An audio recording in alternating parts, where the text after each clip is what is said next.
everyone. So today we are going to talk about some important ways to save money in your monthly budget, and some ways that we've actually done that as well, so that we can live on less, and maybe you can too. Yeah, so it's really working well for us. You know, we've switched to cash, which we've mentioned to you in previous videos, and we're trying to budget by category. So we'll have a budget for just food and food items. We'll have another budget for miscellaneous items, which might be like paper towels, laundry detergent, things like that. And you know, we're trying to categorize like that, and we're making different decisions when we're at the store. We'll walk into a store, and a great example this week, we were going to buy a bag of potato chips, and it was $5.50 at our local store. And we're like, hey, wait a minute, that seems like a lot for that bag of chips. I think they're $3 at this other store. So we left and we went to the other store, and they were. So, you know, the store wasn't very far away. It's not like it cost us $1. It was really close. Yeah. So that saved us a lot of money. So, and you know, so if we're seeing something that's what we think priced too high, we just don't buy it. And we are spending so much less on like groceries and things like that. It's kind of staggering how different it is, and we're not depriving ourselves of anything. No. You know, we're getting really everything. And pretty much we will not, when you're paying cash and you're handing it over, you just, you know, you won't overpay for things. So yeah, we're finding like cash is key right here. Yeah, it really has been. And also when we go out to eat, which we don't do that often, but we'll go for lunch or happy hour, and we started spending cash when we do that as well. So we're a little bit more mindful about what we're ordering. You know, we used to go out and order all these things and just have it, you know, sitting out like appetizers and things like that. And now we kind of think, well, are we going to eat all that? Or, you know, things like that. It sounds, you know, pretty obvious, but it is something that I think we started doing as well. Yeah. And using cash to pay for those things, it really does make a difference. I think it does. And, you know, when you hand over your plastic card, it doesn't really feel like you're spending the money. But when you're pulling out bills out of your wallet, you know, and it only takes one or two times when you do that, when you're paying cash, where it really, you start thinking, gosh, did we really spend $80 and only get that? Right. And so the next time you go out, you know, you think, well, last time we did that, it wasn't so great. So maybe we'll think about it a little bit more, what we're going to get. And even like a drink, like a cocktail is as much as the main dish. It's really surprising. Yeah, it's crazy. And dinner, of course, is always going to be more expensive. So, which is why we kind of tend to go to happy hour or something like that. And I find a lot of times when we do go out to eat, I'm all excited about where we're going, what we're going to have. And when I'm done, I think, was that really good value for money? Usually I find myself saying, not really. It's rare that I think, yep, absolutely, it was totally worth it. Yeah, I totally agree on that. Yeah. We're kind of, I guess it's the stereotypical retiree crowd hitting the happy hours. Yeah. Hey. And now we understand why. Yeah. The early bird specials. Yeah. So the next big thing is entertainment, like media.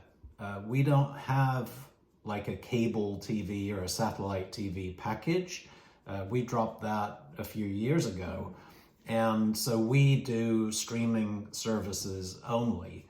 And, you know, we had all of the major services. So, you know what they are. I'm not going to list them all. I think we had 4, if not 5 different services. And we were finding some of them we just weren't watching. Well, there wasn't really any new content on some of them. And we would search, you know, scouring to try and find stuff worth watching on them, and we just couldn't do it. So this actually happened probably back around Thanksgiving time. We started canceling subscriptions. it was interesting. Some of them, when you go into cancel, immediately offer you a discount.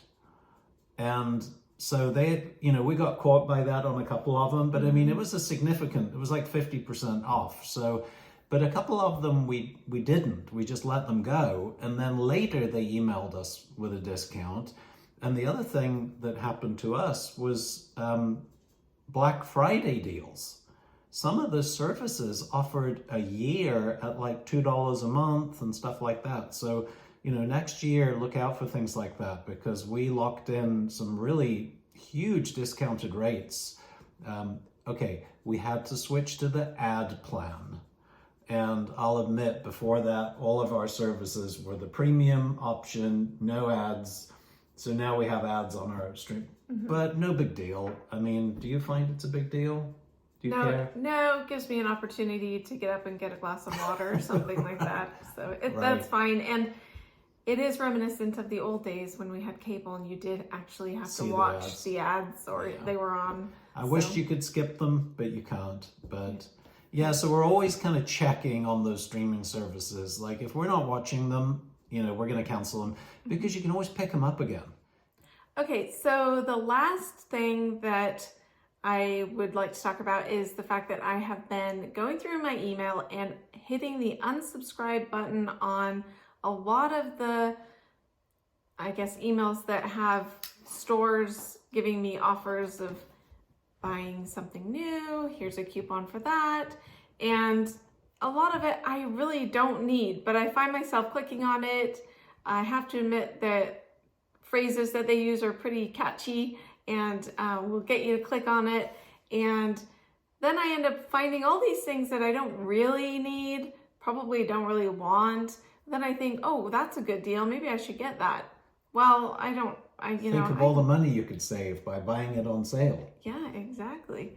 And I realized that that was something that I was a time waster for one, having to even go through those emails, and also the amount of time it was taking just to look at them, really, when I wasn't ready to purchase anything or didn't really need to purchase anything. How many sweaters do I really need, and things like that, even though it's on sale. So that's one way, of course, that you can save money. Yeah, and then hitting the unsubscribe. And not just deleting them, but hitting the unsubscribe on a lot of them. Because they inundate you with all this stuff that they convince you that you need. And they sell it to other people, so then you end up getting all these other emails from people that you didn't even subscribe to, these other stores and things like that. So then you're having to hit the unsubscribe to all these random other places that you have no idea who they are, a lot of them. So that was something I've been finding. Yeah, and when you want something, you can go out and research it and find the best price when you want it, rather than them telling you that you want it. Yeah, I think that's a big deal. Yeah. So we're getting there. We're saving a lot of money. Our budget is coming together. Things are costing us less. It's kind of surprising, actually, how much less we're spending by doing these things, but not in any way impacting our quality of life or anything. We don't feel deprived at all. No. It's working out well. We're thick in the process of packing up our home right now, and ready to make our move. So yeah. It's exciting. Yeah, thank you so much for watching our video, and just like every other YouTube video that you watch, we appreciate it if you subscribe. It does actually make a difference, and thank you so much. Yes, and if you have any other money saving tips that you want to add in to the comments, please let us know, and we'll see you next time. Thanks. Bye.